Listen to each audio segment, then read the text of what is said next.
For over a decade, the Chinese Communist Party has been butchering thousands of prisoners of conscience for their organs, one of the most horrific genocides in modern history. Doctors schedule an exact day that foreign patients get an organ, whereas in the US, it usually takes around 2 years to find a match.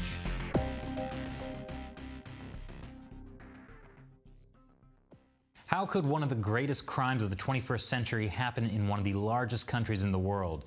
To understand that, we need to understand some of the history of the Chinese Communist Party.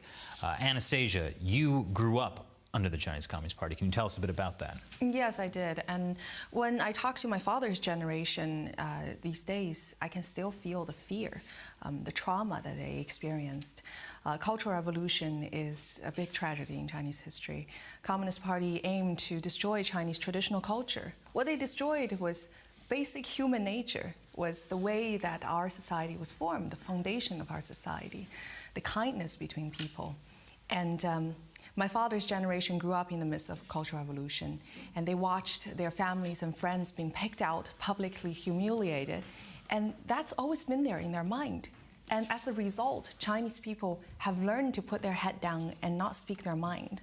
How has the Chinese Communist Party been able to maintain its grip on power without using the rule of law?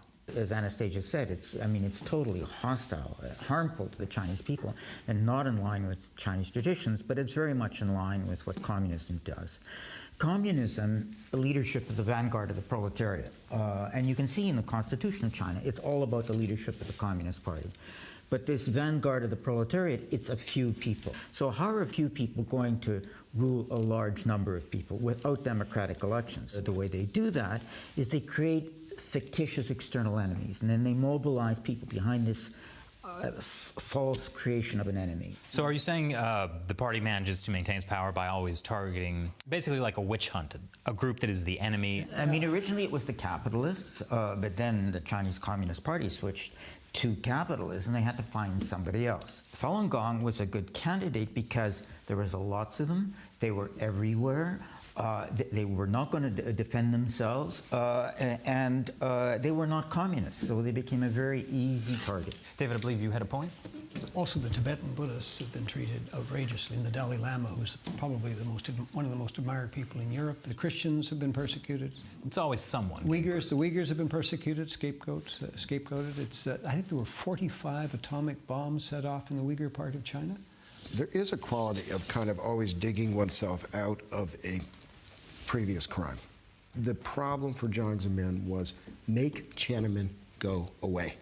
The Tiananmen Square Massacre. Make Tiananmen Square Massacre go away. Make it disappear. And how do you change the subject? How do you turn the page? Communism is remarkably clever when it comes to tactical moves, okay? So we can often see that. If you've ever dealt with the Chinese Communist Party the way we have and sort of tangled with them, you see them reacting from day to day. But on a strategic level, they're not. No. They're quite blockheaded. There you see this attempt to, well, let's just turn the page by creating a new scapegoat, a new group. Let's turn to a new enemy. And that, at least, was the explanation. I'm not sure I completely buy it. I think there's a lot of explanations. I spent a lot of time in my book giving a lot of different possibilities for it. But that is one of the key ones. That is the one he claimed was completely responsible for this. Turn the page, make Tiananmen go away, create a new enemy. Don't let the Public Security Bureau's muscles atrophy. Make sure they stay in shape. What is the origins of organ harvesting of prisoners of conscience in China? Well, there's some suspicion about earlier in the 90s, but really 1997 is when you can clearly say it took place.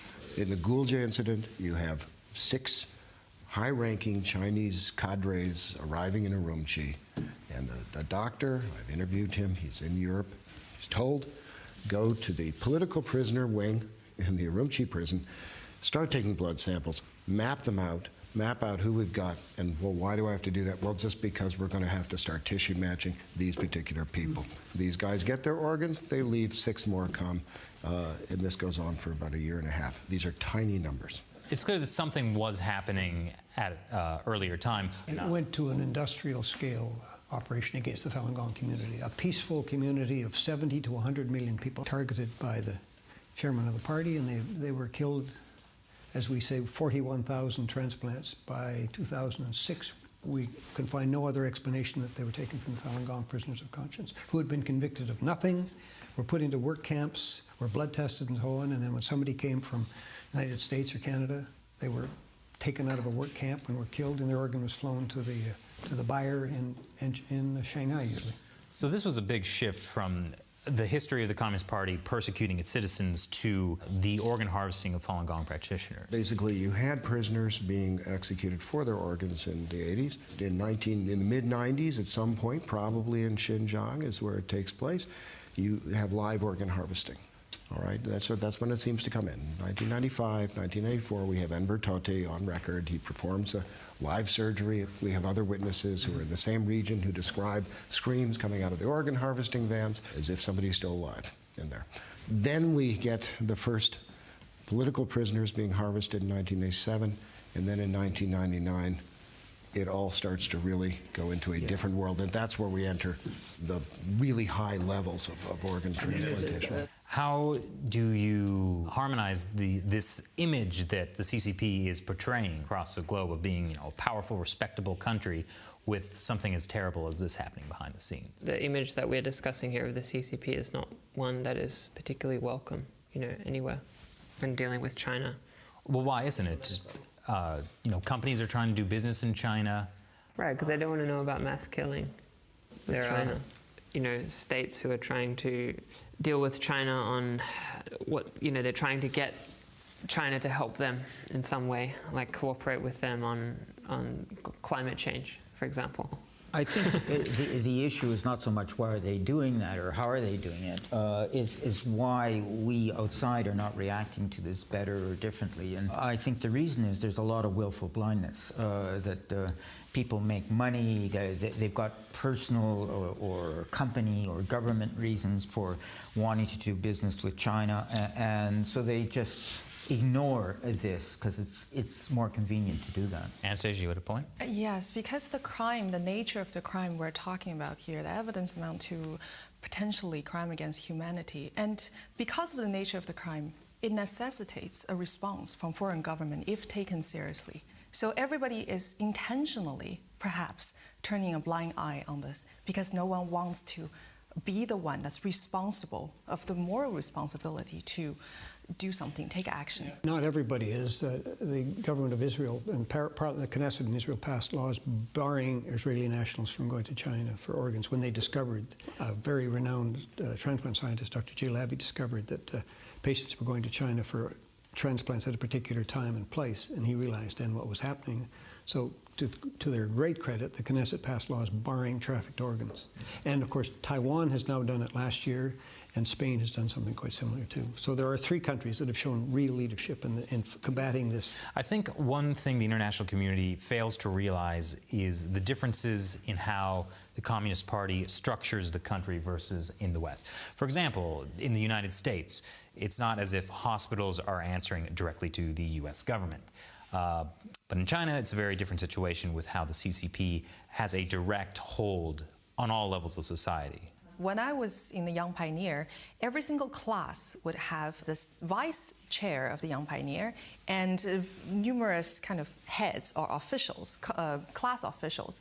And those are all commie youth officials. And they start at age 6 or 7. That's how micromanagement this party is.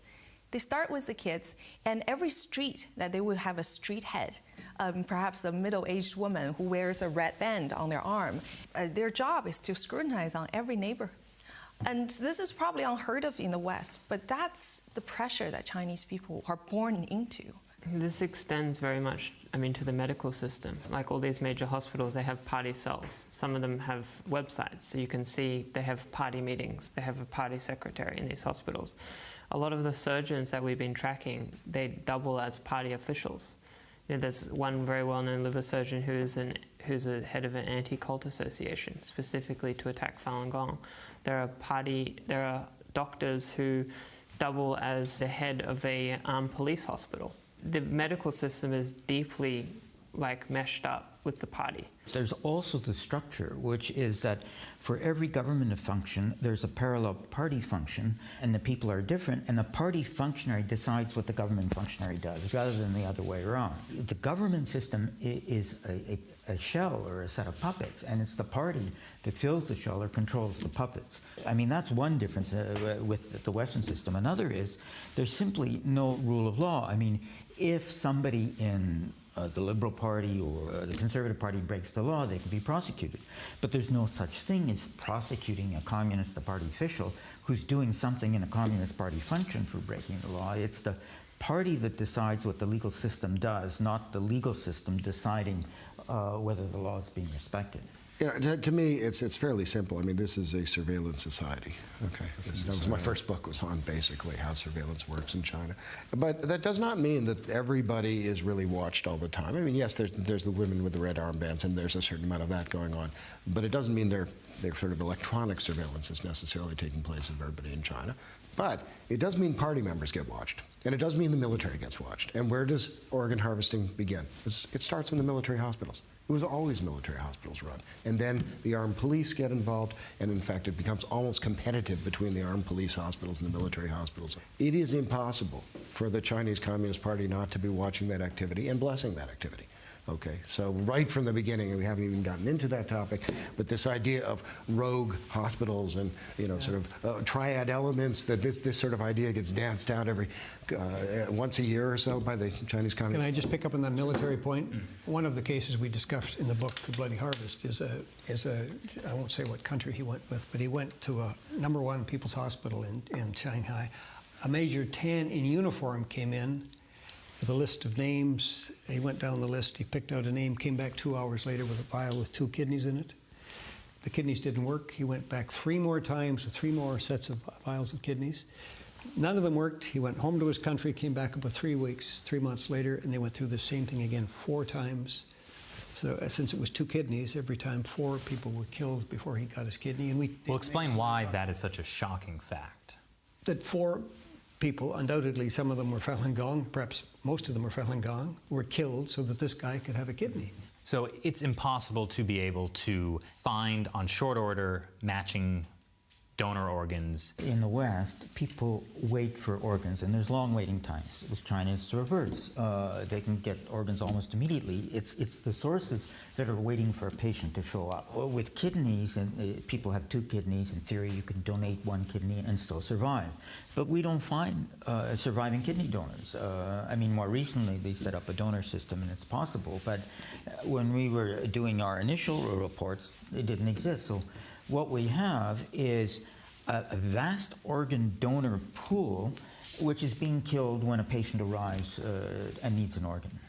There is no way that the Communist Party can deny culpability in this massive system. They deny it, but then you ask them, well, what is wrong in the book, or in any of the books, or in Ethan Gutman's book, for example, and they have no answer whatsoever.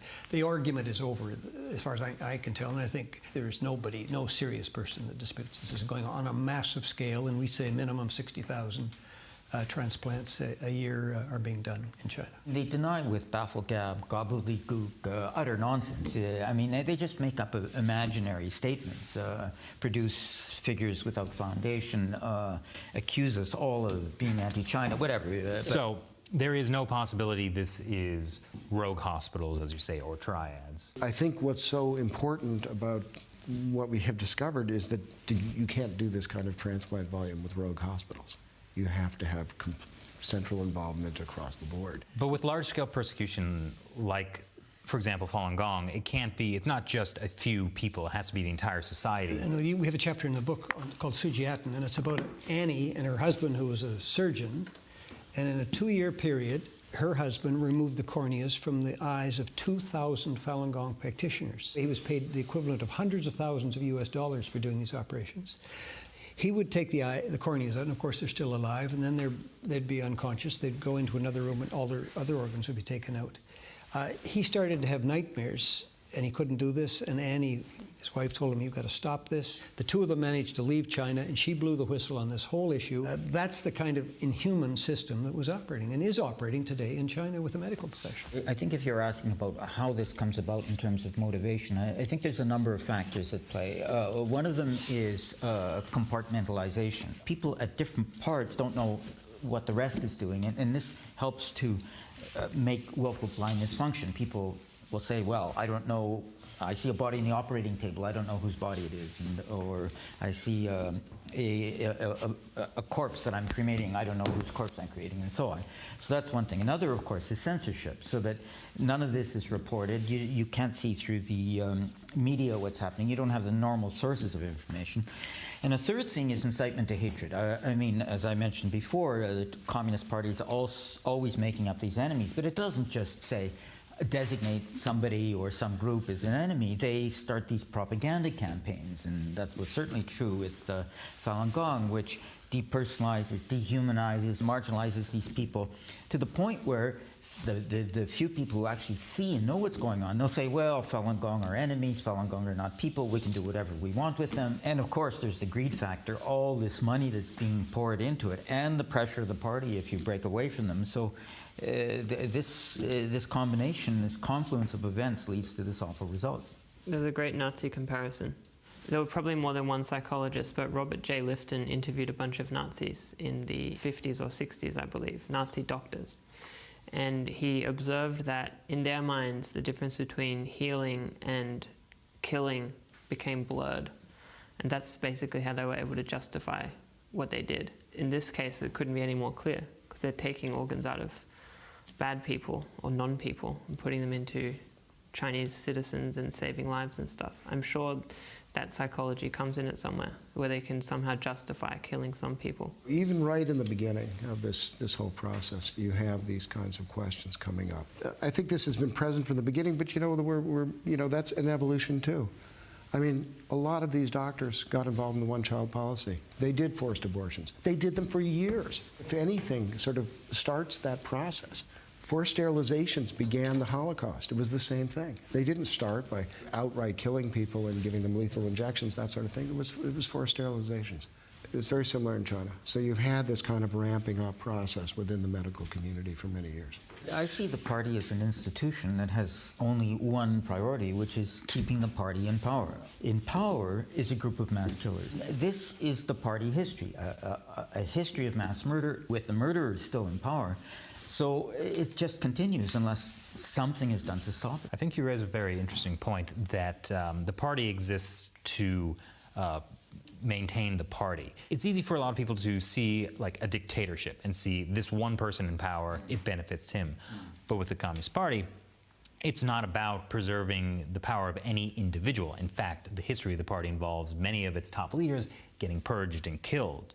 It's the system to maintain the system. It seems that a lot of the debate within China is how to change the Communist Party, how to reform the Communist Party. The obvious solution, which is getting rid of communism, just doesn't seem to be on the table. The party won't let it be on the table. The repression narrows the room for debate, and then within that debate, everybody's talking about how we can improve the Communist Party rather than how we can improve China. Anastasia, just explain about the flag. You might be interested in how the flag is structured. The flag was 5 stars, the Chinese National People's Republic of China's national flag. The center, big one, means the Communist Party. But if you notice that there are 5 stars, if you take away the big star, if you take away Communist Party, there are 4 stars left. And what is 4 in Chinese? Death. Yep. So that's what they make Chinese people think. Without the Communist Party, they're going to die. No, and I mean, we're just talking about Falun Gong and how it's been maligned, and then switch to the Communist Party. There is a Chinese saying called "zei han zhua zei." It means the thief yells, "Catch the thief." And so the Communist Party called Falun Gong a xie jiao, like a deviant religion, or it was translated to English as an evil cult. And if you actually look at the Communist Party, it's actually a really fun experiment. If you just like look at the attributes of cults, it's like the Communist Party hits every box. Yes, it takes money from its followers. It keeps people in captivity. It's like Separates them from their families. Yeah, it's like No getting out. right. It's a centralized thing. Like this is a regime where in the 60s there was cannibalism, like politicalized cannibalism. Like it's not eating because people are starving, like in the Great Leap Forward. This was like eating people's hearts for like because they're political enemies, like documented cases of this. So this is like a really crazy regime. But China's changed now. So then you bring in the organ harvesting, and like this is like the ultimate. This is the apotheosis of the Chinese Communist movement. It's like cannibalizing their own citizens for money, using doctors. One of the ways it's changed is it's become a lot more global. It projects its persecution around the world. I mean, there's lots of persecutory regimes, but China is almost unique in the sense that its persecution spreads everywhere.